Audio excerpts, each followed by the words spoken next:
Ошо мен ооруганда бөйрөктөн приступтан мен тажап кеттим.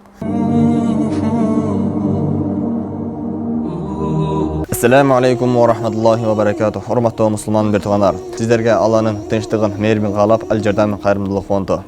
Bunday öte bir sonun söz var. Lan tanalul birra hatta tunfiqu mimma tuhibbun. Özüңөр жакшы көргөн нерсени качан садака чыгармайынча, нафака кылмайынча ийгиликке жетишпесиңер дейт.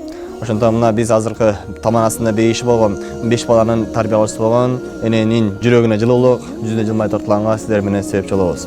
Аллах Таала керемет Куранда La taqnatu min rahmatillah. Allah Taala'nın жакшылыктарынан үмүтүңөрдү үзбөгүлө дейт. Эгерде жетим ыйласа, Алланын аршы тирейт. Бул эжеге жардам берүү үчүн албетте сиздер менен биргеликте биз дагы жардам берүүнү баштайбыз.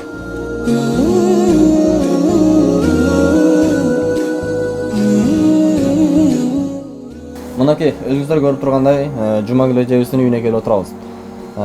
Жумагүл эжебиз бир канча убакыттан бери кичинекей гана комнатада, караңгы болгон, шарты жок болгон, жылуулугу жок болгон комнатада жашап келип күн өткөзүп келүүдө. Жумагүл эжебиз азыркы маалдагы акыбалы квартплата жактан жана тамак ашы жактан жана ден соолукка байланыштуу көп мүмкүнчүлүктөр жок болуп жатат. Ошого сиздерден жардам суроо максатында бизге кайрылуу жасаган эле. Жумагүл эжебиздин 5 баласы бар. 5 баласын багууга мүмкүнчүлүк шарт болбогондуктан аларды бөлүп бергенге туура келген. Туугандарга жана башка жактарга бөлүп берген. Жана бул Жумагүл эжебиздин азыркы маалдагы эң кичинекей баласы 4 жашта. Келиңиздер, урматтуу мусулман бир туугандар. Жумагүл эжебиздин ден соолугуна жана жашоо шартына жардам берип, бул дүйнөдө жана ахиретте бактылуу жашашына себепчи болуп калыңыздар. Мынакей бул кичинекей комнатада бул эжебиз 1,5 жылдан бери күн өткөзүп келүүдө. Бул эжеге азыркы маалда муктаж болгон квартплата жактан жана тамак аш жактан жана ошондой эле ден соолукка байланыштуу врачтардын айтуусу боюнча 50 миңден 60 миң, 70 миңге чейинки сумманы айтышкан ала. Операция алдагы бөйрөк оору жагынан. Келиңиздер, урматтуу мусулман бир туугандар, көптү көрсөк өлүп барат дегендей, бул эжеге жардам берип, жүзүнө жылмайы, жүрөгүнө жылуулук тартылганга себепчи болуп калалы.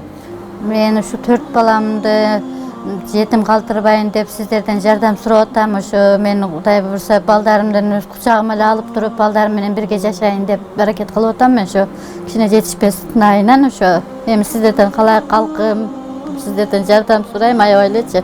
Мен чындыгында жардамга аябай муктажмын. Мына ошо калай калкымдан, колум жетпегенден, оюм жетпегенден сиздерге кайрылып отурам. Мына өзүм жашап көрүп атасыздар, 1 чарчы метр жерде турамын. Ошо мен ооруганда бөйрөктөн приступтан мен тажап кеттим.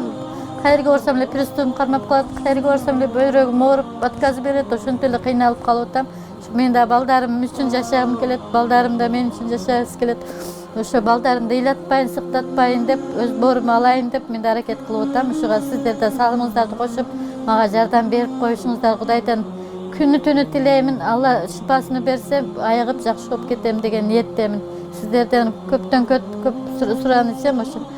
Сиздер жардам беришиңиздерди суранып кетем. Калай калк алыскы туугандардан баарынан эле ошо жардам беришиңиздерди суранып кетемин. Ден соолук шифасын берсин деп Кудайдан тилеп отурам ошо.